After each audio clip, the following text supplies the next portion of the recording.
చంద్రబాబు నాయుడు గారిని ఆ 16 రోజుల అసెంబ్లీ సమావేశాలు జరిగిన తర్వాత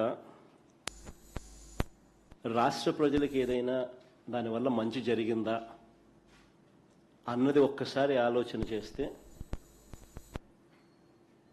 16 రోజుల అసెంబ్లీ సమావేశాలు సైతం చంద్రబాబు నాయుడు గారి బడ్జెట్ మీద తాను పెట్టిన మోసాలు, కల్పిత లెక్కలు, అబద్ధాలు ఇవి మాత్రమే ప్రజలకు కనిపించాయి తప్ప ప్రజలకు జరిగిన మేలైతే ఒక పెద్ద సున్నా. ఇన్ఫ్యాక్ట్ ప్రజలను ఎలా తప్పుదోవ పట్టిస్తా ఉన్నాడు అన్న విషయంపై నేను గత నెల 19వ తారీఖున ప్రెస్ మీట్ పెట్టి చాలా సవివరంగా కూడా చెప్పాను. తనను మొదటి బడ్జెట్లో తాను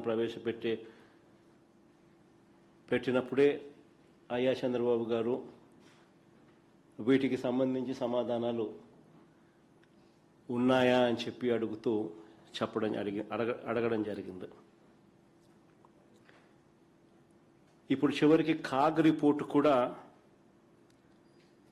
చంద్రబాబు నాయుడు గారిని ఆ రోజు నేను ఏదైతే వివరాలు అయితే చెప్పానో వాటినే కాగ్ రిపోర్టు కూడా రూఢీ చేస్తూ చంద్రబాబు గారి కూటమి చేస్తా ఉన్న ఆర్థిక విధ్వంసాన్ని కళ్ళగట్టినట్టుగా కూడా కాగ్ నివేదిక కూడా చూపింది. ఇన్ఫాక్ట్ చంద్రబాబు గారి ఆర్థిక విధ్వంసం ఎలా ఉంటుంది అన్నదానికి కొన్ని ఎగ్జాంపుల్స్ మీ అందరి దృష్టికి కూడా తీసుకొస్తా ఉన్నా. మా ప్రభుత్వం చివరి ఏడాది అంటే 2023-24ను ఆయన తొలి ఏడాది ఏదైతే ఆడిటెడ్ కాగ్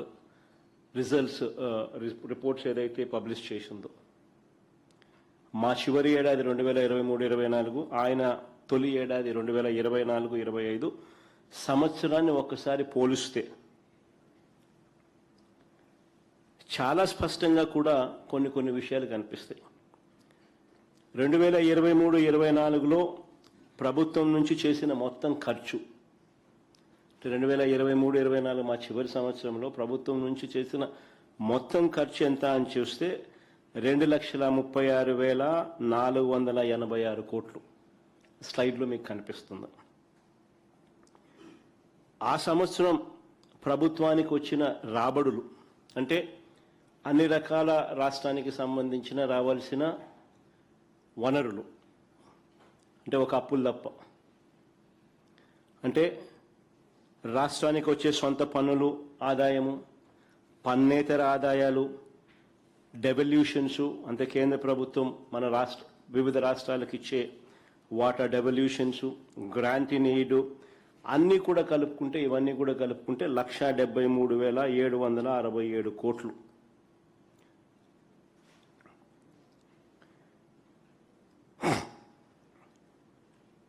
మా ప్రభుత్వం చివరి ఏడాదిలో రెవెన్యూ లోటు 38,682 కోట్లు, ద్రవ్య లోటు అంటే ఫిజికల్ డెఫిసిట్ అంటే అప్పులు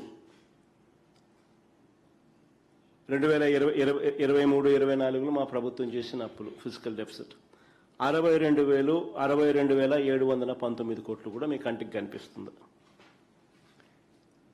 ఒకసారి గమనించమని అడుగుతా ఉన్నా, ఈ రెవెన్యూ లోటు ఈ ద్రవ్య లోటు అంటే ఈ అప్పులు చంద్రబాబు గారి కూటమి అధికారంలోకి వచ్చిన తర్వాత ఎంత దారుణంగా పెరిగాయో ఒక్కసారి చూడండి. 2024-25లో రాష్ట్ర కన్సాలిడేటెడ్ ఫండ్ నుంచి చేసిన ఖర్చు అంటే రాష్ట్ర ప్రభుత్వం చేసిన ఖర్చు 2,49,096 కోట్లు చంద్రబాబు నాయుడు గారి ప్రభుత్వంలో మొదటి ఏడాది చేసిన ఖర్చు.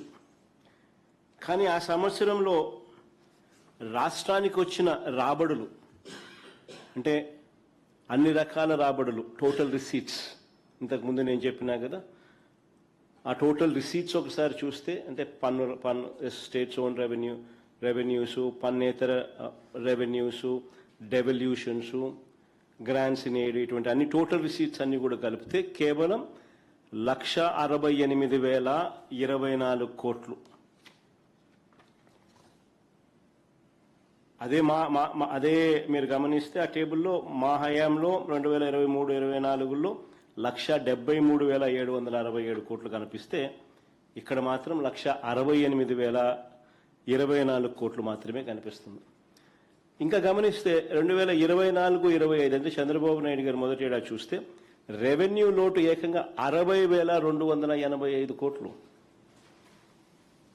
వర్సెస్ మా ప్రభుత్వ హయాంలో మా చివరి ఏడాది కూడా రెవెన్యూ లోటు 38,682 కోట్లు మాత్రమే.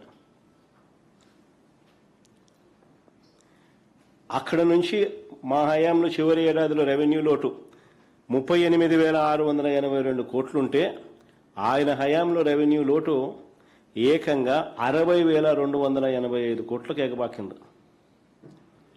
ఇక 2023-24లో అంటే మా ప్రభుత్వ హయాంలో ఫిజికల్ డెఫిసిట్ అంటే అప్పులు మేము చేసింది ఎంత అని చూస్తే 60,285 కోట్లుగా కనిపిస్తుంది.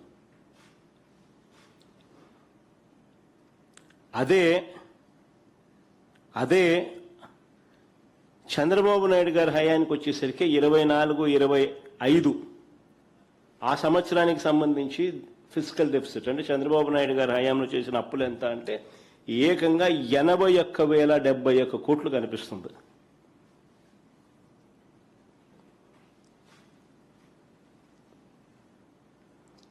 అంటే చంద్రబాబు నాయుడు గారి హయాంకు మన హయాంకు తేడా చూస్తే చంద్రబాబు నాయుడు గారి మొదటి ఏడాది రాష్ట్రానికి రాబడులు తగ్గాయి. ఇంతకుముందు మా హయాంలో 1,73,767 కోట్లు ఉండేది. చంద్రబాబు నాయుడు గారి హయాంలోకి వచ్చేసరికి 1,68,024 కోట్లు. రెవెన్యూ డెఫిసిట్ ఏకంగా 56% పెరిగింది. 38,682 కోట్లు మా హయాంలో ఉంటే ఏకంగా 60,285 కోట్లు ఆయన హయాంలో. రెవెన్యూ డెఫిసిట్ ఏకంగా 56% పెరిగింది. ఇక ఫిజికల్ డెఫిసిట్ అంటే ఇక ద్రవ్యలోటు చూస్తే ఏకంగా మా హయాంలో చేసిన అప్పులు 60,265 కోట్లు అయితే ఆయన హయాంలో ఏకంగా 81,071 కోట్లు అంటే ఏకంగా 30% పెరిగింది. అయినా సరే చంద్రబాబు నాయుడు గారి చంద్రబాబు నాయుడు గారి మొదటి ఏడాది చూస్తే ఎక్కడా కూడా సూపర్ 6లు లేవు, సూపర్ 7లు లేవు. పైగా మా హయాంలో ఉన్న పాత స్కీములన్నీ రద్దు చేసినాడు, ఆ స్కీములు లేవు. అయినా చంద్రబాబు నాయుడు గారి హయాంలో ఇంతటి దారుణమైన పరిస్థితులు కనిపిస్తూ ఉన్నాయి. ఒకసారి గమనించమని అడుగుతా ఉన్నా, 2024-25 తర్వాత కూడా చంద్రబాబు నాయుడు గారి 2024-25 తర్వాత కూడా ద్రవ్యలోటు ఫిజికల్ డెఫిసిట్ ద్రవ్యలోటు అంటే ఫిజికల్ డెఫిసిట్ అంటే నథింగ్ బట్ అప్పులు. చంద్రబాబు నాయుడు గారు పెంచుకుంటూనే పోతా ఉన్నాడు.